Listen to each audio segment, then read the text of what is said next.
Good morning વિદ્યાર્થી મિત્રો. ધોરણ 6 SS એમાં વિદ્યાર્થી મિત્રો આપણે ચેપ્ટર 16 જોઈએ છીએ, સ્થાનિક સરકાર. તો સ્થાનિક સરકારમાં વિદ્યાર્થી મિત્રો આપણે બે ટોપિક મેં જોયા કે સ્થાનિક સરકાર એમાં ગ્રામીણ પ્રશાસન અને શહેરી પ્રશાસન. તો ગ્રામીણ પ્રશાસનમાં ગ્રામસભા એટલે કે ગ્રામીણ પ્રશાસનમાં ગ્રામ પંચાયત, તાલુકા પંચાયત અને જિલ્લા પંચાયત એની રચના કેવી રીતના કરવામાં આવે છે, એનો વહીવટ કેવી રીતના કરવામાં આવે છે અને એના કાર્યો કયા કયા છે, એટલે કે ગ્રામ પંચાયતના કાર્યો કયા છે, તાલુકા પંચાયતના કાર્યો કયા છે અને જિલ્લા પંચાયતના કાર્યો કયા કયા છે તે વિદ્યાર્થી મિત્રો આપણે જોઈ ગયા. હવે વિદ્યાર્થી મિત્રો આપણે શહેરી પ્રશાસન. તો શહેરી પ્રશાસનમાં પણ આપણે બે ભાગમાં વહેંચવામાં આવે છે, નગરપાલિકા અને મહાનગરપાલિકા. તો વિદ્યાર્થી મિત્રો આપણે જોઈએ નગરપાલિકા. તો પહેલાં શહેરી પ્રશાસન. આપણા દેશમાં 1 લાખ કે તેથી વધુ વસ્તી ધરાવતા શહેરોમાં નગરપાલિકા તથા 5 લાખ કે તેથી વધુ વસ્તી ધરાવતા શહેરોમાં મહાનગરપાલિકા એ સ્થાનિક સ્વરાજ્યની સંસ્થાઓ છે. ખાસ વિદ્યાર્થી મિત્રો ટોપિકમાં, કારણ કે તમારું નગરપાલિકા અને મહાનગરપાલિકા એ બંને શહેરો જ કહેવામાં આવે. અમદાવાદ છે, દાખલા તરીકે તમને ઉદાહરણ આપું વિદ્યાર્થી મિત્રો કે અમદાવાદ છે, તો અમદાવાદ જે છે એ શહેર પણ કહેવાય અને શું કહેવાય, તમારું શહેર પણ કહેવાય અને મહાનગરપાલિકા પણ કહેવાય. કેમ વિદ્યાર્થી મિત્રો કે આપણને જો ટોપિક કહે છે કે 1 લાખ કે તેથી વધુ વસ્તી ધરાવતા શહેરોમાં નગરપાલિકા, એમ તો 1 લાખ વસ્તી હોય કે તેથી વધારે હોય તો એને શું આવે, નગરપાલિકા લાગે. જ્યારે 5 લાખ કે તેથી વધુ વસ્તી ધરાવતા શહેરોને મહાનગરપાલિકા તરીકે ઓળખવામાં આવે છે. એટલે ખાસ વિદ્યાર્થી મિત્રો 1 લાખ કે તેનાથી વધારે વસ્તી આવે તો નગરપાલિકા કહેવાય. આવા ટોપિકો વિદ્યાર્થી મિત્રો આપણા જીવનમાં પણ કામ લાગે, એટલા માટે ખાસ યાદ રાખવાના કે 1 લાખ કે તેથી વધુ વસ્તી ધરાવતા શહેરોમાં નગરપાલિકા લાગે, જ્યારે 5 લાખ કે તેથી વધુ વસ્તી ધરાવતા શહેરોમાં મહાનગરપાલિકા લાગે છે. વસ્તીના આધારે આ વિસ્તારો નક્કી કરવામાં આવે છે. તો નગરપાલિકા અને મહાનગરપાલિકા કેવી રીતના ઓળખવામાં આવે છે કે વસ્તીના ધોરણે નક્કી કરવામાં આવે કે લાખ કે તેથી વધારે હોય તો નગરપાલિકા અને 5 લાખ કે તેથી વધારે હોય તો મહાનગરપાલિકા.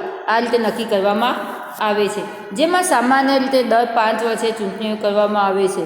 એમ તો નગરપાલિકામાં કે મહાનગરપાલિકામાં સામાન્ય રીતે કેટલા વર્ષે, 5 વર્ષે ચૂંટણી કરવામાં આવે છે. શહેરોના મતાધિકાર ધરાવતા તમામ મતદારો ચૂંટણીમાં ભાગ લઈ શકે છે. એમ તે શહેરોમાં વસતા મતદારો એટલે કે 18 કે 18 વર્ષથી મોટી ઉંમરના જે પુખ્ત વયની વ્યક્તિઓ હોય એ બધી જ વ્યક્તિઓ એમ તે મતદાનમાં મતદાન કરી શકે છે. તો વિદ્યાર્થી મિત્રો આપણે જોયું. હા, પણ વિદ્યાર્થી મિત્રો ખાસ એ કે તમારા મહાનગરપાલિકામાં જે મેયર હોય એટલી મેયરની ચૂંટણી એવી છે કે જે 2.5 વર્ષે કરવામાં આવે છે. એ સિવાય તમામની ચૂંટણીઓ કેટલા વર્ષે કરવામાં આવે છે, એમાં સરપંચ હોય, તાલુકામાં પ્રમુખ હોય, ત્યારબાદ જિલ્લા પંચાયતમાં પણ પ્રમુખ હોય, શહેરમાં. તો આ બધાની ચૂંટણી કેટલા વર્ષે થતી હોય છે, 5 વર્ષે થતી હોય છે. માત્ર મહાનગરપાલિકામાં જે મેયર હોય એ મેયરની ચૂંટણી કેટલા વર્ષે, 2.5 વર્ષે કરવામાં આવે છે. તો જો વિદ્યાર્થી મિત્રો અહીંયા આવે નગરપાલિકા. સામાન્ય રીતે 25,000થી વધુ વસ્તીવાળા શહેરોમાં નગરપાલિકા હોય છે. જો સામાન્ય રીતે એમ તે 25,000થી વધુ વસ્તીવાળા શહેરોમાં નગરપાલિકા હોય છે. આમ તો લાખ કે તેથી વધારે કહેવામાં આવી, પરંતુ 25,000 કે તેથી વધારે વસ્તી હોય તો પણ નગરપાલિકા લાગે છે. તો 25,000 હોય કે તેથી વધારે વસ્તી ધરાવતો શહેર હોય તો એને નગરપાલિકા લાગે છે. નગરપાલિકાની સંખ્યા ઓછામાં ઓછી 28 હોય છે. શું કહે છે, નગરપાલિકામાં સભ્યની સંખ્યા કેટલી હોય છે, એમ તે ઓછામાં ઓછી 28 હોય છે. તો ખાસ વિદ્યાર્થી મિત્રો કે સામાન્ય રીતે 25,000 કે તેથી વધુ વસ્તી ધરાવતા શહેરોમાં નગરપાલિકા લાગે છે. નગરપાલિકાની ચૂંટણીમાં કેટલા સભ્યો હોય, ઓછામાં ઓછા 28 હોય. એના પછી જેમ વસ્તી વધારે હોય એ પ્રમાણે સભ્યો નક્કી કરવામાં આવે છે. હવે રચના. નગરપાલિકા વિસ્તારને વસ્તીના આધારે વિવિધ વોર્ડમાં વહેંચવામાં આવે છે. વોર્ડ એટલે હું તમને વિદ્યાર્થી મિત્રો અગાઉ પણ મેં કહેલું છે કે નગરપાલિકાની નગરપાલિકાના વિસ્તારની વસ્તીના આધારે જેમ વસ્તી હોય, દાખલા તરીકે કોઈ શહેર મોટું હોય તો એમાં વોર્ડ વધારે હોય, કોઈ શહેર નાનું હોય તો એમાં વોર્ડ ઓછા હોય. એ રીતે એમ તે નગરપાલિકાની વસ્તીના આધારે વોર્ડ વેચવામાં આવે છે. દાખલા તરીકે આપણું અમદાવાદ છે, જો કે અમદાવાદ તો વિદ્યાર્થી મિત્રો મહાનગરપાલિકા કહેવાય છે, પરંતુ અમદાવાદ છે તો અમદાવાદ સિટી મોટી કહેવાય છે તો એના વોર્ડ વધારે હોય. આપણો અહીંયા નરોડાનો વોર્ડ થાય, ત્યારબાદ નિકોલનો વોર્ડ આવે, બાપુનગરનો વોર્ડ આવે, મેઘાણીનગરનો વોર્ડ આવે. તો આ રીતે જુદા જુદા શું લાગતા હોય છે? વોર્ડ લાગતા હોય, એટલે કે જુદા જુદા ભાગ એરિયા કહેવાય. આપણી ભાષામાં કહેવાય તો એરિયા, જુદા જુદા એરિયા પ્રમાણે એમ તે મેઘાણીનગર હોય, તમારું બાપુનગર હોય, તમારું નરોડા હોય, ઓઢવ હોય. તો આ રીતે જુદા જુદા એરિયા પ્રમાણે વોર્ડ એમ તે નક્કી કરવામાં આવે છે. એક વોર્ડમાં 4 સભ્યો હોય છે. જો એક વોર્ડમાં કેટલા સભ્યો ઉભા રહેલા હોય છે? 4 સભ્યો ઉભા રહેલા હોય છે, જેમાંથી 50 મહિલા અનામત સભ્યો છે. એમ તે એક વોર્ડમાં 4 સભ્યો હોય, જેમાંથી 50% મહિલા અનામત હોય છે.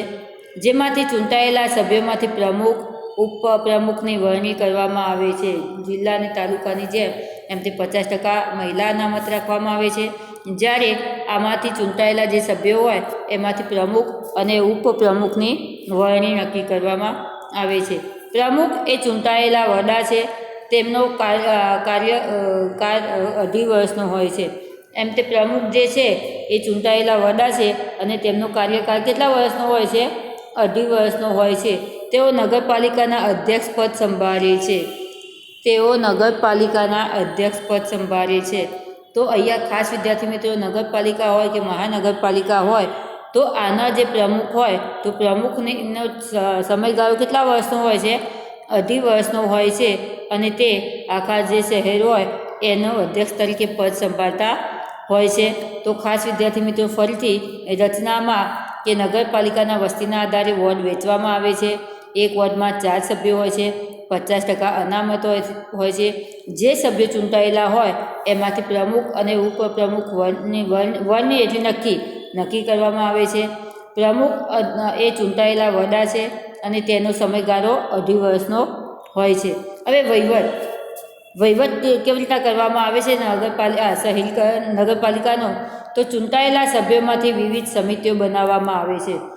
જિલ્લા અને તાલુકાની જેમ અહીંયા પણ જે ચૂંટાયેલા સભ્યો છે તો આ જે ચૂંટાયેલા સભ્યો છે એમાંથી જુદી જુદી સમિતિ બનાવવામાં આવે છે, જેમાં કારોબારી સમિતિ, નાણાં સમિતિ, આરોગ્ય અને સફાઈ સમિતિ, બાંધકામ સમિતિ વગેરે ઉપરાંત જરૂર મુજબ અન્ય સમિતિઓની રચના કરવામાં આવે છે. વિદ્યાર્થી મિત્રો, એક તમને કહી દઉં કે પરીક્ષામાં કદાચ ટૂંકા પ્રશ્નમાં એમ પણ આવી શકે કે જિલ્લામાં ચૂંટાયેલા સભ્યોની સમિતિ કેવી રીતના કઈ રીતે વેચવામાં આવે છે. તાલુકાના સભ્યોની સમિતિને કેવી રીતે વેચવામાં આવે છે. નગરપાલિકાના સભ્યોને કેવી રીતના સમિતિ વેચવામાં આવે છે. તો કારોબારી સમિતિ, નાણાં સમિતિ, આરોગ્ય સમિતિ, સફાઈ સમિતિ, બાંધકામ સમિતિ ઉપરાંત અન્ય સમિતિઓ જે રચવામાં આવે તેને શું કહેવામાં આવે છે? આ રીતે એમ તે સમિતિઓ વેચવામાં આવે છે. નગરપાલિકાના વહીવટી વડા ચીફ ઓફિસર ગણાય છે. તેમની નિમણૂક રાજ્ય સરકાર કરે છે. ખાસ વિદ્યાર્થી મિત્રો, આ તમારે એક ટોપિક પરીક્ષા માટે આઈએમપી કે તાલુકાના વહીવટી અધિકારી કોણ છે, જિલ્લાના વહીવટી અધિકારી કોણ કહેવામાં આવે છે, ત્યારબાદ નગરપાલિકાના વહીવટી અધિકારીને શું કહેવામાં આવે છે. તો એમ તે નગરપાલિકાના વહીવટી અધિકારીને ચીફ ઓફિસર કહેવાય છે અને તેમની નિમણૂક પણ કોણ કરે છે? રાજ્ય સરકાર કરે છે. જ્યારે જિલ્લાના વહીવટી અધિકારીને ડીડીઓ કહેવામાં આવે છે, તેમની નિમણૂક પણ રાજ્ય સરકાર કરે છે.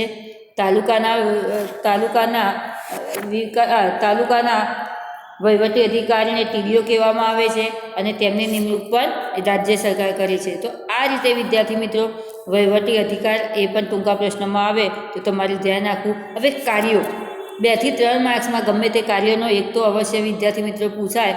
તો અહીંયા જોઈએ કે નગરપાલિકા દ્વારા નગરજનોની સુવિધા માટે કયા કયા કાર્યો કરવામાં આવે છે. તો પાણીના પુરવઠાની વ્યવસ્થા, એમ જે નગરપાલિકામાં યોજાતી હોય તો એની અંદર પાણીનો પુરવઠો જળવાઈ રહે એનું ધ્યાન પણ નગરપાલિકા રાખતી હોય છે. રસ્તા ગંદા રસ્તા, ગંદા પાણીનો નિકાલ, સફાઈની વ્યવસ્થા આ પણ નગરપાલિકા કરતી હોય છે. એમ તે રસ્તા સ્વચ્છ રસ્તા રાખવા, ગંદા પાણીનો નિકાલ કરવો અને સફાઈની વ્યવસ્થા કરવી આ પણ એમ તે કોણ કરતું હોય છે? નગરપાલિકા કરતી હોય છે. ત્યારબાદ જન્મ, મરણ અને લગ્નની નોંધણીની કામગીરી. એમ તે જન્મ થયો હોય કે મરણ થયું હોય તો એની નોંધણી કરવામાં, લગ્નની નોંધણી કરવામાં પણ એમ તે નગરપાલિકા કાર્ય કરે છે. નગર નિયોજન અને શિક્ષણની વ્યવસ્થા. નગર નિયોજન કે આખું નગર જે છે એમાં કેવી રીતના સુધારો કરવો તેની, અને શિક્ષણ કે બાળકોને ભણવા માટે કેવી રીતના ધ્યાન આપવું તે, અને શિક્ષણનો વ્યવસાય કે શિક્ષણ પ્રત્યે ધ્યાન તકેદારી રાખવી આ કાર્ય પણ એમ તે નગરપાલિકા કરતી હોય છે. અગ્નિશમન અને અખાદ્ય પદાર્થો વેચાણ સામે કાર્યવાહી. જો વિદ્યાર્થી મિત્રો, આ મોસ્ટ આઈએમપી તમારા માટે કે અગ્નિશમક તો પેલે આપણે સ્કૂલમાં કે કોઈ તમે ધંધામાં ઓફિસોમાં જાઓ કે ગમે તે અત્યારે તો લોકો ઘરોમાં કે અગ્નિશમન એટલે કે તમારી પેલી લાલ બોટલો ભરાયેલી હોય છે કે આગ લાગે તો આગને બુઝાવવા માટે એ બોટલો હોય છે. તો ઓચિંતાની ગમે તે આગ લાગી હોય વિદ્યાર્થી મિત્રો તો એના માટે એમ તે એ શું કરતી હોય છે, એ રીતે અગ્નિશમક જે ખોલી નાખવામાં આવે તો એમાં પાણી ના હોય, પરંતુ એ વાયુથી જે તમારી આગ લાગેલી હોય એ આગ શું થતી હોય છે? સમાઈ જતી હોય છે. તો અગ્નિશમક અને શિક્ષણની વ્યવસ્થા. તો શિક્ષણની પ્રબંધ કરવો, પ્રાથમિક શિક્ષણ લોકો મળી રહે છે કે નહીં, એમાં કોઈ વંચિત રહેતું નથી. તો આ બધું કાર્ય પણ નગરપાલિકા કરતી હોય છે. પછી અખાદ્ય પદાર્થોના વેચાણ સામે કાર્યવાહી. અખાદ્ય પદાર્થો એટલે કે શું હોય છે કે જે આપણા ખાવાની વસ્તુઓનું પેકિંગ થતું હોય છે, દુકાનોવાળા ભેળસેળ વસ્તુઓમાં કરે નહીં, ખાવાની વસ્તુમાં દુકાનવાળા ભેળસેળ કરે નહીં અને પેકિંગ વસ્તુમાં પણ ભેળસેળ ન થાય એની કાર્યવાહી પણ એમ તે નગરપાલિકા કરતી હોય છે. બગીચા, પુસ્તકાલયો વગેરેની સુવિધાઓ પણ એમ તે નગરપાલિકા કરતી હોય છે. સાંસ્કૃતિક ભવનો અને સભાગૃહોનું નિર્માણ. સાંસ્કૃતિક ભવનો અને એમ તે સાંસ્કૃતિક ભવનો, ત્યારબાદ સભાગૃહોનું નિર્માણ પણ કોણ કરતું હોય છે? નગરપાલિકા કરતી હોય છે. ત્યારબાદ જાહેર શૌચાલય અને પેશાબખાનાની વ્યવસ્થા અને તેમને સ્વચ્છ રાખવા એની યોજના પણ નગરપાલિકા કરતી હોય છે. સ્મશાન ગૃહોની સગવડ કરવી અને તેમને નિભાવ કરવો એ પણ કોણ કરતું હોય છે? નગરપાલિકા કરતી હોય છે. હવે વિદ્યાર્થી મિત્રો, નીચે આપણને શહેરી વિસ્તારમાં આવેલી નગરપાલિકાની કચેરીની મુલાકાત લો. નગરપાલિકાના પ્રમુખે કઈ કામગીરી કરવાની હોય તેની માહિતી મેળવો. તમે નગરપાલિકા વિસ્તારમાં રહેતા હોય તો તમારા વોર્ડના સભ્યોના નામ લખો. તો વિદ્યાર્થી મિત્રો, આ તમારા માટે આપણે નથી. આપણે હવે જોઈએ મહાનગરપાલિકા. તો મહાનગરપાલિકામાં સભ્ય સંખ્યા વસ્તીના આધારે નક્કી કરવામાં આવે છે. મહાનગરપાલિકાના સભ્યને કોર્પોરેટર કાઉન્સિલ તરીકે ઓળખવામાં આવે છે. ખાસ વિદ્યાર્થી મિત્રો, એમ તે જેમ નગરપાલિકા જે છે એના વસ્તીના ધોરણે નક્કી કરવામાં આવે એ જ રીતે મહાનગરપાલિકાને પણ કઈ રીતે સભ્ય સંખ્યાને આધારે એમ તે નક્કી કરવામાં આવે છે. અને મહાનગરપાલિકાના જે સભ્ય છે એ સભ્યને શું કહેવામાં આવે છે? કાઉન્સિલ કાં તો કોર્પોરેશન કહેવામાં આવે છે. વિદ્યાર્થી મિત્રો, એક તમને કહી દઉં કે આપણા ત્યાં શું હોય છે, પેલા આના ડબલા ડસ્ટબિન આપે છે ગ્રીન કલરના, તો એની અંદર તમે જોજો ઉપર લખેલું હોય છે કોર્પોરેટર અથવા કાઉન્સિલ. કોર્પોરેટર અથવા કાઉન્સિલ, તો એ કોણ હોય છે? આ મહાનગરપાલિકાનો મુખ્ય વડો હોય છે.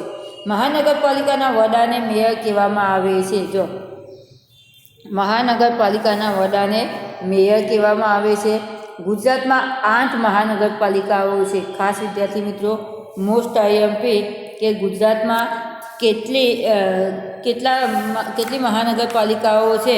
તો ગુજરાતમાં 8 મહાનગરપાલિકાઓ આવેલી છે. હવે વિદ્યાર્થી મિત્રો, તેની રચનામાં મહાનગરપાલિકાની રચનામાં જોઈએ તો મહાનગરપાલિકાને વિવિધ વોર્ડમાં વહેંચવામાં આવે છે. તો નગરપાલિકાની જેમ મહાનગરપાલિકાને પણ વિવિધ વોર્ડમાં જુદા જુદા ભાગમાં વહેંચવામાં આવે છે. 75,000ની વસ્તીને એક વોર્ડ બનાવવામાં આવે છે. સોરી વિદ્યાર્થી મિત્રો, એવોર્ડના બદલે વોર્ડ. તો 75,000ની વસ્તીએ એક વોર્ડ બનાવવામાં આવે છે, જેમાં 4 સભ્યો હોય છે. જો નગરપાલિકાના જેવું જ હોય છે વિદ્યાર્થી મિત્રો, અહીંયા 25,000ની વસ્તીના આધારે એમ તે વોર્ડ વેચવામાં આવે છે. જ્યારે અહીંયા કેટલા આધારે એમ તે 75,000ની વસ્તીને આધારે વોર્ડ બનાવવામાં આવે છે, જેમાં એમ તે 4 સભ્યો હોય છે. 4 સભ્યો હોય છે અને 50% મહિલા અનામત સભ્યો હોય છે. તો વિદ્યાર્થી મિત્રો ખાસ તમને કહી દઉં કે નગરપાલિકામાં પણ 25,000 હોય કે તેથી વધારે હોય તો એ રીતે વોર્ડ વેચવામાં આવે છે. જ્યારે મહાનગરપાલિકામાં 75,000ની વસ્તીને આધારે વોર્ડ બનાવવામાં આવે છે. એમાં મહાનગરપાલિકામાં પણ 4 સભ્યો હોય વોર્ડના આધારે, એમ તો એક વોર્ડમાં 4 સભ્યો, નગરપાલિકામાં પણ એક વોર્ડમાં 4 સભ્યો હોય. મહાનગરપાલિકામાં 50% મહિલા અનામત હોય, નગરપાલિકામાં પણ 50% મહિલા અનામત હોય. શહેરના મતાધિકાર ધરાવતા તમામ મતદારો ચૂંટણીમાં મતદાન કરી શકે છે. એમ તે શહેરમાં રહેતા તમામ કેટલા 18 વર્ષ કે 18 વર્ષથી મોટી ઉંમરના જે વ્યક્તિઓ હોય એ તમામ વ્યક્તિઓ એમ તે ચૂંટણીમાં મતદાન કરી શકે અને પોતાના વિસ્તારના કોર્પોરેટરને ચૂંટે છે અને પોતાના વિસ્તાર જે હોય એ વિસ્તારના કોર્પોરેટરને ચૂંટે છે. વિવિધ વોર્ડમાંથી ચૂંટાયેલા સભ્યો બહુમતીથી પોતાનામાંથી મેયર ચૂંટી કાઢે છે. મેયર પોતાના હોદ્દા પર 2.5 વર્ષ માટે રહે છે. જો જે ચૂંટાયેલા સભ્યો હોય તો આ સભ્યોમાંથી પોતાની બહુમતીમાંથી જે આખા એક વોર્ડમાંથી 4 સભ્યો, તો આખા જે તમારી નગરપાલિકા હોય કે મહાનગરપાલિકા હોય એ પ્રમાણે જેટલા વોર્ડ હોય એમાંથી 4 લેખે ગણતરી કરી લેવાની, તો એક વોર્ડમાં કેટલા સભ્યો થાય એ આપણને ખ્યાલ આવે. તો આ જ રીતે વિદ્યાર્થી મિત્રો એમ તે જે શું કહે આ બધા જે સભ્યો ચૂંટાયેલા હોય છે એ ચૂંટાયેલા સભ્યોમાંથી એમ તે મેયર તરીકે શું કરવામાં આવે છે, એકને ચૂંટવામાં આવે છે. અને મેયરનો સમયગાળો કેટલા વર્ષનો હોય છે? 2.5 વર્ષનો હોય છે. નગરપાલિકામાં પણ મેયર હોય છે અને મહાનગરપાલિકામાં પણ મેયર પ્રમુખ જે હોય એને મેયર તરીકે કહેવામાં આવે અને એનો સમયગાળો કેટલા વર્ષનો હોય છે? 2.5 વર્ષનો હોય છે. હવે વહીવટ, મહાનગરપાલિકામાં વહીવટ તો ચૂંટાયેલા સભ્યોમાંથી વિવિધ સમિતિઓ બનાવવામાં આવે છે. વિદ્યાર્થી મિત્રો આપણે જેમ તાલુકામાં, જિલ્લામાં એ જોયું એ જ રીતે નગરપાલિકામાં પણ જોયું કે જુદા જુદી જે સમિતિ બનાવવામાં આવે એ જ રીતે મહાનગરપાલિકામાં પણ સમિતિ બનાવવામાં આવે છે. કારોબારી સમિતિ સૌથી વધારે મહત્ત્વની છે. એમ તે કારોબારી જે સમિતિ છે એ એમ તે સૌથી વધારે મહત્ત્વની છે. મહાનગરપાલિકાના વહીવટી વડા મ્યુનિસિપલ કમિશનર ગણાય છે. એમ તે મહાનગરપાલિકાના વડાને શું કહેવામાં આવે છે? મ્યુનિસિપલ કમિશનર કહેવામાં આવે છે. ખાસ વિદ્યાર્થી મિત્રો નગરપાલિકાના વડાને શું કહેવામાં આવે છે? ચીફ ઓફિસર કહેવામાં આવે છે. જ્યારે મહાનગરપાલિકાના વડાને શું કહેવામાં આવે છે? મ્યુનિસિપલ કમિશનર કહેવામાં આવે છે અને તેમની નિમણૂક પણ રાજ્ય સરકાર કરે છે. તો વિદ્યાર્થી મિત્રો એક તમને કહી દઉં કે તમારે એકને જે તમારું ગ્રામ્ય પંચાયત હોય, જિલ્લા પંચાયત હોય કે તાલુકા નગરપાલિકા હોય કે મહાનગરપાલિકા હોય તો એના વડાને શું કહેવાય? વહીવટી વડાને શું કહેવાય તે, એનો સમયગાળો કેટલો છે તે, અને તેનો પ્રમુખ જે સભ્યોની સંખ્યા કેટલી છે તે, અને એમાંથી જે પ્રમુખ હોય એ પ્રમુખને શું કહેવાય અને એનો સમયગાળો કેટલા વર્ષનો હોય. તો ખાસ વિદ્યાર્થી મિત્રો તાલુકો હોય, જિલ્લો હોય કે તાલુકા હોય, જિલ્લા હોય કે નગર, તો એને 5 વર્ષની અવધિ હોય અને એના જે શાસન સંભાળે તેને પ્રમુખ કહેવામાં આવે. અને ત્યારબાદ નગરપાલિકા હોય કે મહાનગરપાલિકા હોય તો તેમાં એમ તે જે મુખ્ય પ્રમુખ તરીકે હોય એને શું કહેવામાં આવે છે? મુખ્ય પ્રમુખને મેયર કહેવામાં આવે છે અને મેયરની અવધિ કેટલા વર્ષની હોય છે? 2.5 વર્ષની હોય છે. તાલુકા પંચાયત લેવલે તાલુકા વિકાસ અધિકારી, ટીડીઓ, જિલ્લા વહીવટી અધિકારીમાં ડીડીઓ જ્યારે નગરપાલિકામાં ચીફ ઓફિસર અને મહાનગરપાલિકામાં મ્યુનિસિપલ કમિશનર તરીકે અને બધાની નિમણૂક કોણ કરતું હોય છે? રાજ્ય સરકાર કરતી હોય છે. વિદ્યાર્થી મિત્રો, આવા ટોપિકો ખાસ તમારે યાદ રાખવાના રહેશે. ત્યારબાદ વિદ્યાર્થી મિત્રો, મહાનગરપાલિકાના કાર્યો જોઈએ તો મહાનગરપાલિકાના કાર્યોમાં શહેરી વિસ્તારમાં વસ્તી વધારે હોય છે. આથી નાગરિકોની સુખાકારી અને શહેરના વિકાસ માટે વધુ જવાબદારીપૂર્વક કામગીરી કરવામાં આવે છે. તો એની અંદર જાહેર સ્વચ્છતા અને આરોગ્યની જાળવણી.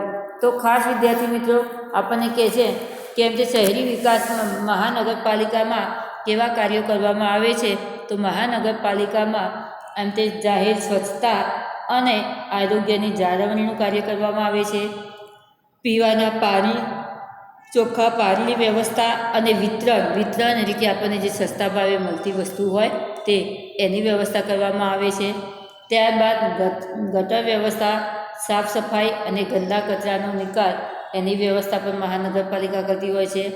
રસ્તા પર લાઇટની વ્યવસ્થા, સ્ટ્રીટ લાઇટો જે કહેવામાં આવે એની વ્યવસ્થા પણ કરતી હોય છે. પ્રાથમિક શિક્ષણની વ્યવસ્થા, તો આપણને આખા મહાનગરપાલિકામાં એમ તે કોઈ વ્યક્તિ એવું તો રહેતું નથી કે જેને પ્રાથમિક શિક્ષણ ન મળતું હોય, તો એનું ધ્યાન રાખવાની કામગીરી પણ મહાનગરપાલિકા કરે છે. પુસ્તકાલયો, ક્રીડાગણો અને બાગ બગીચા, તો આ બધું બનાવવાની અને આની દેખરેખ રાખવાનું કાર્ય પણ એમ તે મહાનગરપાલિકા કરતી હોય છે. ખાદ્ય સામગ્રીમાં થતી ભેળસેળ, આપણે હમણાં જોયું એમ અખાદ્ય પદાર્થોના વેચાણ એના જેવું જ થયું કે આપણી જે ખાદ્ય સામગ્રી છે એની અંદર ભેળસેળ જે થતી હોય તો ભેળસેળ અટકાવવા માટેનું કાર્ય પણ મહાનગરપાલિકા કરતી હોય છે. જન્મ, મરણ અને લગ્નની નોંધણી કરવાનું કાર્ય પણ એમ તે મહાનગરપાલિકા કરતી હોય છે. તો વિદ્યાર્થી મિત્રો, ખાસ મહાનગરપાલિકાની રચના કેવી રીતના કરવામાં આવે છે, વહીવટ કેવી રીતના કરવામાં આવે છે અને કાર્યો કેવી રીતના કરવામાં આવે તે જોયું વિદ્યાર્થી મિત્રો. હવે કલેક્ટર કોને કહેવાય એ વિદ્યાર્થી મિત્રો જોઈએ તો કલેક્ટર જિલ્લાના વહીવટી વડા છે. ખાસ વિદ્યાર્થી મિત્રો, કલેક્ટર આપણો ટોપિક બદલાય છે, જિલ્લા લેવલે આવે છે કે કલેક્ટર જિલ્લાના વહીવટી વડા છે. તેઓ કલેક્ટર ઉપરાંત ન્યાયાધીશ અને જિલ્લા ચૂંટણી અધિકારી તરીકેની કામગીરી પણ કરે છે. ખાસ વિદ્યાર્થી મિત્રો, પરીક્ષા માટે પણ મોસ્ટ આઈએમપી ટૂંકા પ્રશ્નમાં કે કલેક્ટર શું કહેવામાં આવે છે? વહીવટી વડા તરીકેનું કાર્ય કરતા હોય છે. આખા જિલ્લાનું, આપણો જે જિલ્લો હોય તો આખા જિલ્લાની દેખરેખ રાખવાનું કાર્ય કોણ કરતું હોય છે? આ કલેક્ટર કરતા હોય છે. અને એમના કયા પ્રમાણે જિલ્લામાં કાર્યો થાય, કોઈ પણ વિદ્યાર્થી મિત્રો તમને એક ઉદાહરણ આપું કે આપણે બધા બાંધકામો કરતા હોઈએ છીએ, બિલ્ડિંગો બાંધતા હોય છે, જે કોન્ટ્રાક્ટરો બાંધતા હોય છે, તો આ બિલ્ડિંગો બાંધવામાં જે કાગળો કરવામાં આવે કે મંજૂરી લેવામાં આવે તો એ મંજૂરી ઉપર કલેક્ટર સહી ન કરે તો થાય નહીં. તો અહીંયા એમ તે કલેક્ટર જ્યારે સહી કરે ત્યારે જ થાય. તો આખા જિલ્લાની વહીવટી વડા તરીકે એમ તે કલેક્ટર છે. અને કલેક્ટર એમ તે આખા વહીવટનો વડો, આખા જિલ્લાનો તો વહીવટ કરે છે, એ સિવાય ન્યાયાધીશનું પણ કાર્ય કરે છે. અને ચૂંટણી અધિકારી તરીકે કઈ ચૂંટણીઓ વિદ્યાર્થી મિત્રો? ગ્રામ્ય પંચાયતની હોય, તાલુકા પંચાયતની હોય કે જિલ્લા પંચાયતની હોય. તો આ જે ચૂંટણીઓ છે તો ચૂંટણીઓ તરીકેનું અધિકારી તરીકેની કામગીરી પણ એમ તે કોણ કરે છે? કલેક્ટર કરતા હોય છે. તેઓની પસંદગી કેન્દ્રીય જાહેર સેવા આરોગ્ય યુપીએસસી દ્વારા કે બઢતી દ્વારા થાય છે. ખાસ વિદ્યાર્થી મિત્રો, આ યુપીએસસીની એક્ઝામ જો આમને સામને હોય તો આવું બધું હું તમને ડિટેલમાં વિદ્યાર્થી મિત્રો સમજાવું. ખરેખર આવી બધી જાણકારી મેળવવી ખાસ અગત્યની છે વિદ્યાર્થી મિત્રો. યુપીએસસીની એક્ઝામ એ કંઈ સામાન્ય એક્ઝામ નથી. જો તમારી એટલી સ્ટ્રિક્ટલી મહેનત અને એટલું બધું ધ્યાન રાખવાનું હોય અને એમાંથી જો તમે પાસ થઈ જાઓ યુપીએસસીની એક્ઝામમાં તો તમને ચૂંટણી અધિકારી તરીકેની કલેક્ટરની નિમણૂક કરવામાં આવે. તો શું કહે છે? કલેક્ટરની નિમણૂક કેવી રીતના કરવામાં આવે છે કે તેઓની પસંદગી કેન્દ્રીય જાહેર આરોગ્ય એટલે કે યુપીએસસી, ટૂંકમાં યુપીએસસી જે છે એ તરીકેની એક્ઝામ કહેવામાં આવે છે. અને એ એક્ઝામમાં તમે પાસ થાવ તો જ તમે એમ તે કલેક્ટરની પદવી પ્રાપ્ત કરી શકો છો.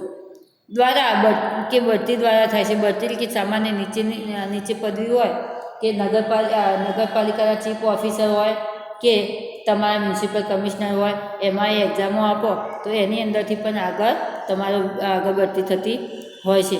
તેમની રાજ્ય સરકાર નિમણૂક આપે છે. તો આ કલેક્ટર છે એમને પણ નિમણૂક કોણ આપે છે? રાજ્ય સરકાર આપે છે. તેઓ જિલ્લામાં વહીવટ વ્યવસ્થા જાળવવાનું કાર્ય કરે છે. એમ તેઓ જિલ્લામાં શું કરે છે? તે વહીવટ રીતે વ્યવસ્થિત બધા આખા જિલ્લાનું વહીવટ વ્યવસ્થિત થાય એની કામગીરી પણ કરે છે. જિલ્લામાં જીવન જરૂરિયાતની ચીજવસ્તુઓની અછત ન સર્જાય ને નિશ્ચિત કરવાનું કાર્ય પણ કલેક્ટર કરે છે.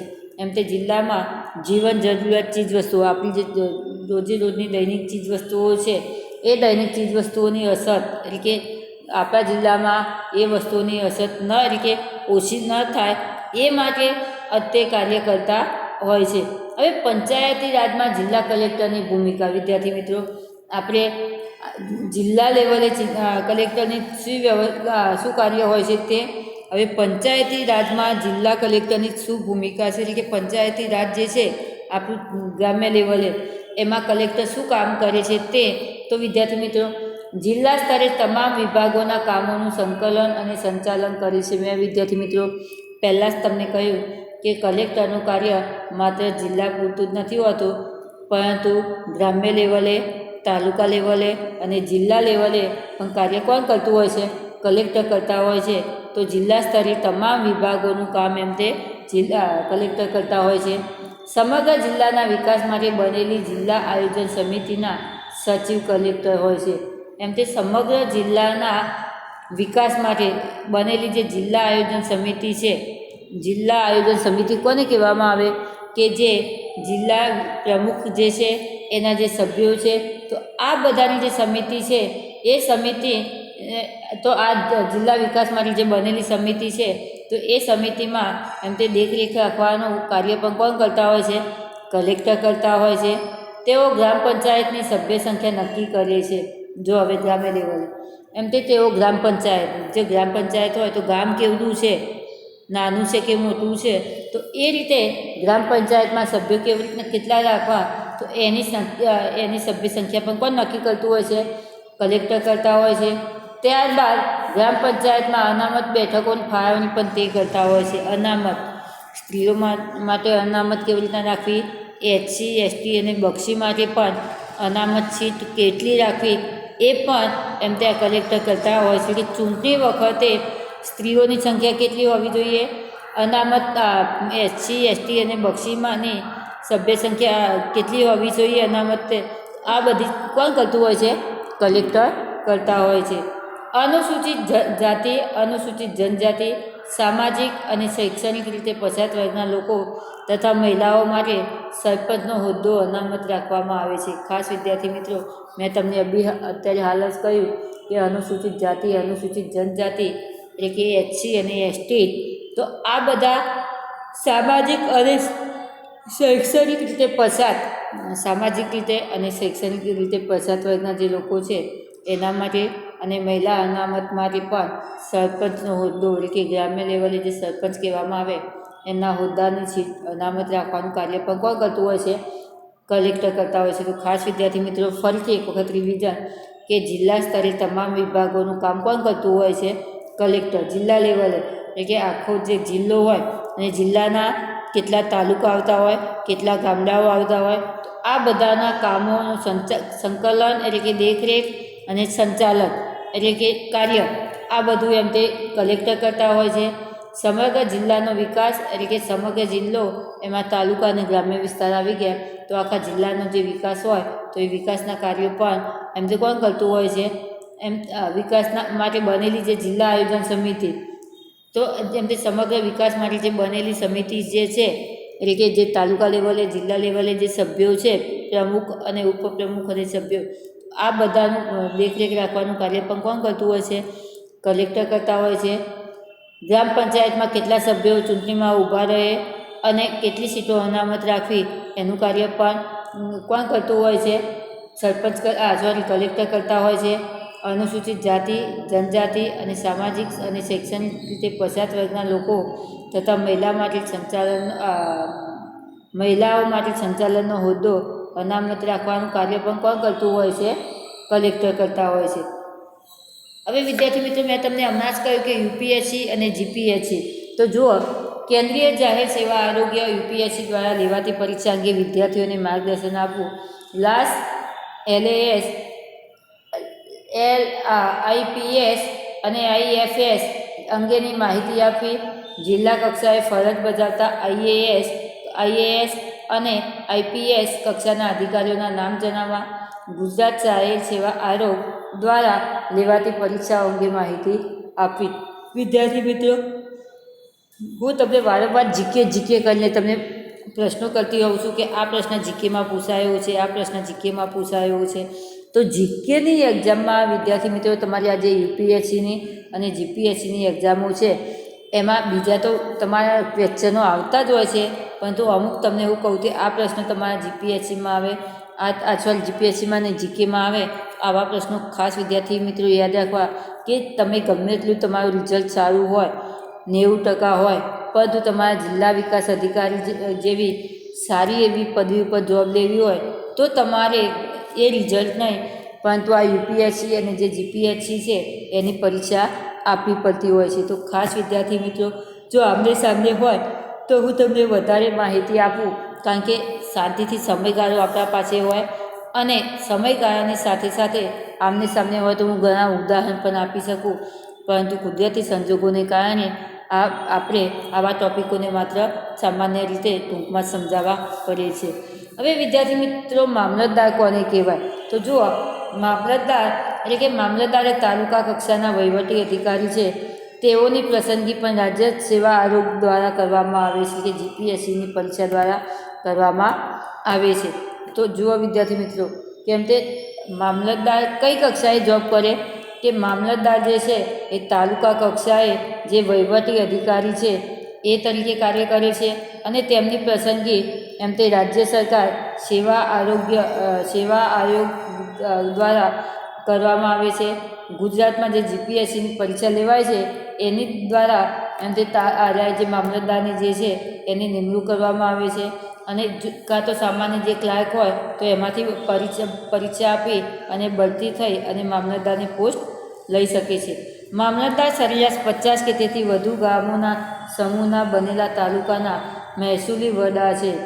ખાસ વિદ્યાર્થી મિત્રો, મામલતદાર એમ તે જે 50 કે તેથી વધુ જે ગામો હોય તો આ 50 કે તેથી વધુ ગામો હોય એના તાલુકાના મહેસૂલી કે આપણે ટેક્સ જે ભરીએ છીએ તે એના વડા છે.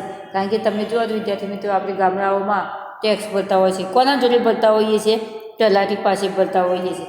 તો આ રીતે તાલુકામાં જે 50 જે એક તાલુકો હોય તો એ તાલુકાના જે 50 જેટલા સામાન્ય ગામો હોય તો એ ગામોમાં એમ તે મહેસૂલ કેટલું ઉઘરાયું, મહેસૂલ કેટલું છે, કેવી રીતના ઉઘરાવવામાં આવે છે. તો આ બધું જે કાર્ય છે તો આ મહેસૂલી કાર્ય કોણ કરતું હોય છે? મામલતદાર કરતા હોય છે. તાલુકા ન્યાયાધીશ તરીકે કાયદો અને વ્યવસ્થાની સ્થિતિ માટે પણ કલેક્ટરને સીધી રીતે જવાબદાર છે. એમ તે તાલુકા ન્યાયાધીશ તરીકે કાયદા બનાવે અને વ્યવસ્થાની સ્થિતિ માટે કલેક્ટરને સીધી રીતે જવાબદાર છે. એમ તે તાલુકો જે હોય તો તાલુકામાં ન્યાયાધીશ તરીકે, કારણ કે આપણે નીચલી કોર્ટ કહેવામાં આવી છે વિદ્યાર્થી મિત્રો, તાલુકાને સૌથી નીચલી કોર્ટ કહેવામાં આવી છે. તો એમાં એમ તે ન્યાયાધીશ તરીકે પણ મામલતદાર કાર્ય કરે છે અને ત્યારબાદ એમ તે કલેક્ટર દ્વારા સીધી રીતે જવાબદાર, એટલે કે કલેક્ટર અને મામલતદાર પોતે શું કરે? ભેગા થઈ પણ કાર્ય કરી શકે છે. સ્થાનિક સ્વરાજ્યની ચૂંટણીઓ માટે અને મતદાર યાદી તૈયાર કરાવી, ચૂંટણીઓ યોજવી, વિવિધ પ્રકારના દાખલા અને પ્રમાણપત્રો આપવા, મધ્યાહન ભોજન યોજનાનું સંચાલન તથા નિયંત્રણનું કાર્ય, કુદરતી આપત્તિઓ સામે રાહત બચાવની કામગીરી વગેરે કાર્યો કરે છે.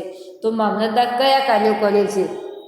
આપણે કલેક્ટર કયા કાર્યો કરે છે તે ઉપર જોયું. હવે મામલતદાર કયા કાર્યો કરે છે? તો સ્થાનિક સ્વરાજ્યની જે ચૂંટણીઓ છે એ સ્થાનિક સ્વરાજ્યની, તો એમ તે ગ્રામ્ય લેવલની જે ચૂંટણીઓ છે એની દેખરેખ પણ તે રાખે છે અને વિવિધ પ્રકારના દાખલા, જુદા જુદા પ્રકારના દાખલા કયા?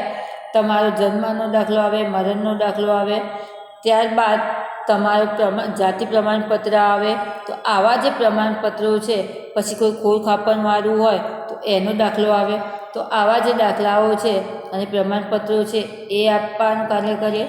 મધ્યાહન ભોજન કે જે ગુજરાતી મ્યુનિસિપાલિટીની સ્કૂલો છે, ગ્રામ્ય વિસ્તારમાં ગુજરાતી પ્રાથમિક સ્કૂલો છે, તો એમાં મધ્યાહન કે બાળકોને બપોરે જમવાની વ્યવસ્થા કરવાનું કાર્ય પર દેખરેખ રાખે. અને કુદરતી આપત્તિઓ કે દુષ્કાળ પડે, વધારે વરસાદ આવીને પૂર આવ્યો હોય, આવા બધામાં બચાવગીરીની કામગીરી જેવા કાર્યોની પર દેખરેખ પણ તે મામલતદાર રાખતા હોય છે. હવે લોક અદાલત વિદ્યાર્થી મિત્રો, લોક અદાલત એટલે કે કોઈ પણ આપણે નથી કહેતા તાલુકા કોર્ટ, જિલ્લા કોર્ટ અને વડી અદાલત ને સર્વોચ્ચ અદાલત, તો અહીંયા વિદ્યાર્થી મિત્રો લોક અદાલત કોને કહેવામાં આવે તો જો ગરીબ અને સામાજિક રીતે પછાત વર્ગના લોકો, કુદરતી આપત્તિનો ભોગ બનનાર વ્યક્તિ, ઓછી આવક ધરાવનાર વ્યક્તિ કોઈ પણ કારણોથી ન્યાય મેળવવામાં વંચિત ન રહે તે માટે લોક અદાલતો આપવામાં આવેલી છે. તો શું કહે છે વિદ્યાર્થી મિત્રો, ગરીબ હોય, સામાજિક રીતે પછાત વર્ગનો હોય એટલે કે ગરીબ હોય, સામાજિક રીતે પછાત વર્ગ એટલે કે સાવ નીચી જ્ઞાતિનો હોય કે જેની પાસે પૈસા ના હોય તેવો હોય, કુદરતી આપત્તિનો ભોગ બનેલો હોય એટલે કે કુદરતી આપત્તિ દાખલા તરીકે આપણો કોરોના છે, વરસાદ આવ્યો, વાવાઝોડું આવ્યું, આવી જ જે કુદરતી આપત્તિઓ છે તો આપત્તિઓનો ભોગ બનેલો હોય, ઓછી આવક ધરાવનાર વ્યક્તિ હોય અને આવક સાવ ઓછી હોય કે સાવ ગરીબ સ્થિતિનો હોય અને કોઈ પણ કારણસર ન્યાય મેળવવામાં વંચિત ન રહે, આવા બધા જે વ્યક્તિઓ હોય પરંતુ એને ન્યાય એટલે કે કોઈની સાથે ઝઘડો થયો હોય તે, કાં તો વિદ્યાર્થી મિત્રો આપણને સરકાર સહાય કરતી હોય છે, તો એમાં નથી કહેતા કે સરકારે આપણને આટલા પૈસા આપ્યા, આ રીતે આટલા પૈસા આપણને સરકારે મદદ કરી, તો એ પૈસા મળતા ન હોય તો આવા લોક અદાલતમાં જઈએ તો લોક અદાલત દ્વારા આપણને શું કરવામાં આવે છે, ન્યાય અપાવવામાં આવે છે. બંને પક્ષો સંમત હોય તો તેમને લોક અદાલતમાં બોલાવવામાં આવે છે. જો બંને પક્ષો સંમત થયા હોય તો એમ તો કોર્ટોમાં જઈએ એટલે વિદ્યાર્થી મિત્રો વકીલોને પૈસા આપવા પડે. ત્યારબાદ શું કરવું પડે છે, વકીલોની સાથે સાથે આપણો સમયનો પણ બરબાદ થતો હોય છે કે કોર્ટમાં જઈએ, વકીલો પૈસા ખાઈ જાય અને એમાં આપણે બેસી રહેવું પડે એટલે આપણો જે ધંધો રોજગાર કરતા હોય એ પણ કેવો થઈ જતો હોય છે, એ પણ એમ તો ઓછો થઈ જાય એટલે આપણી આવકમાં ઘટાડો થાય.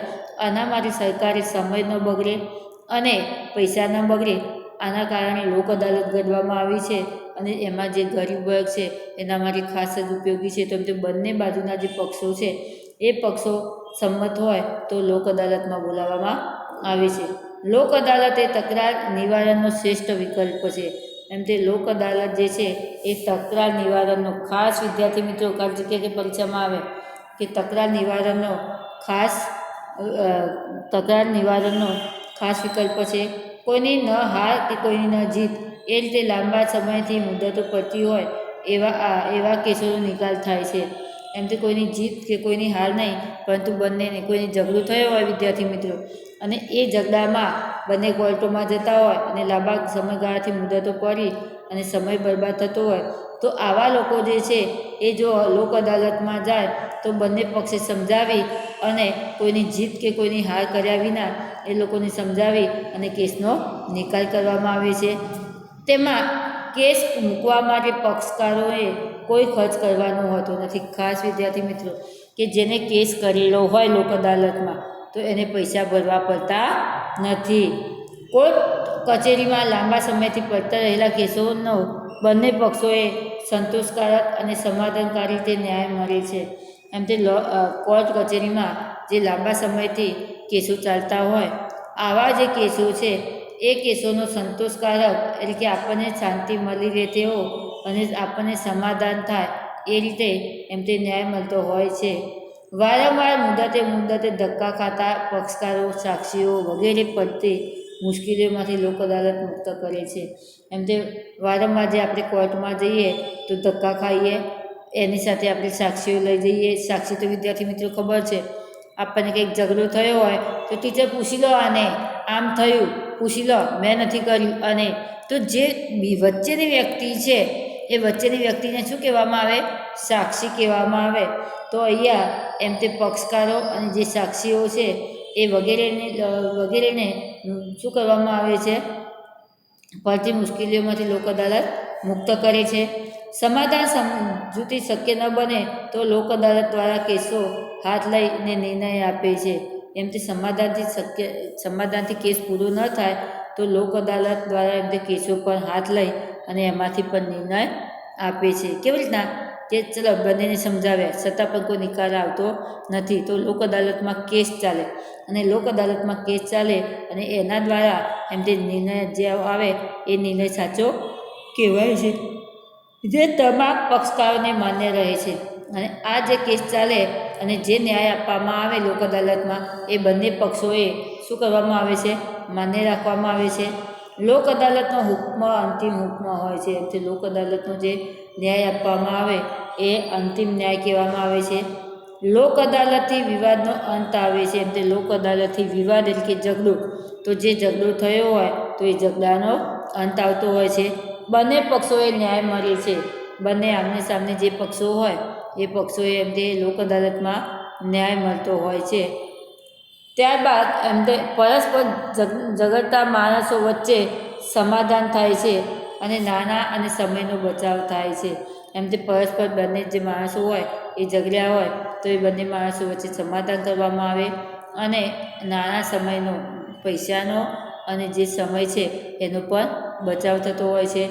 ગુજરાત કાનૂની સેવા સત્તામંડળ, ગુજરાત હાઈકોર્ટ, અમદાવાદ દ્વારા ગુજરાતના રાજ્યના જિલ્લાઓમાં કાયમી લોક અદાલતની સ્થાપના કરવામાં આવી છે. વિદ્યાર્થી મિત્રો, પરીક્ષા માટે મોસ્ટ આઈએમપી કે ગુજરાતમાં કઈ કઈ જગ્યાએ લોક અદાલતો છે?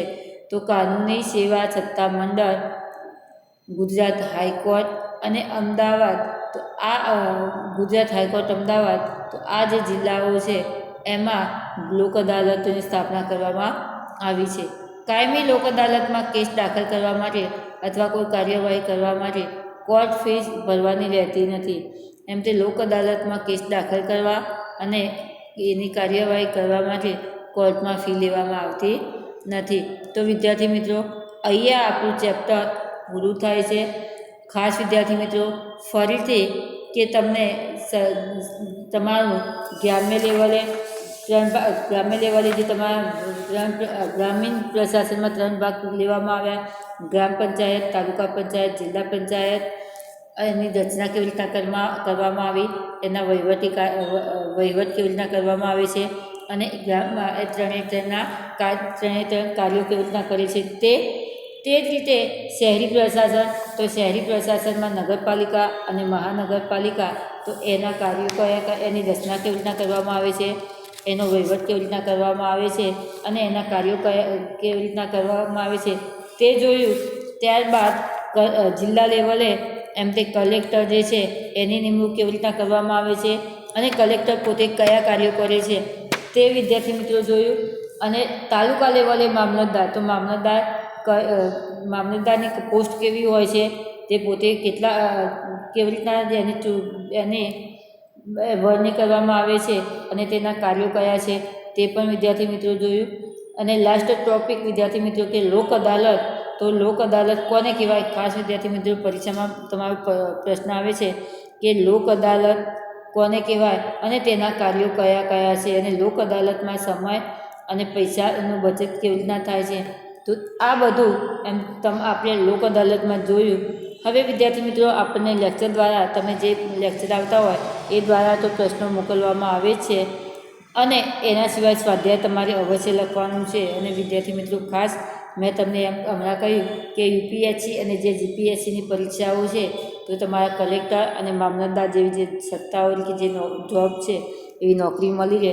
તો આપણી જે એસએસની બુક છે એમાં જે આવા બધા ટૉપિકો છે એ ધ્યાનથી જોવા, વાંચવા, અને જો સારું હોય અને જો તમે વ્યવસ્થિત સમજતા હોય તો એમાં જે અગત્યના ટૉપિકો છે એ તમારી જે અલગ જીકેની નોટ બનાવી અને લખવા, કે જેથી આ નોટ કાયમી સાચવવી વિદ્યાર્થી મિત્રો.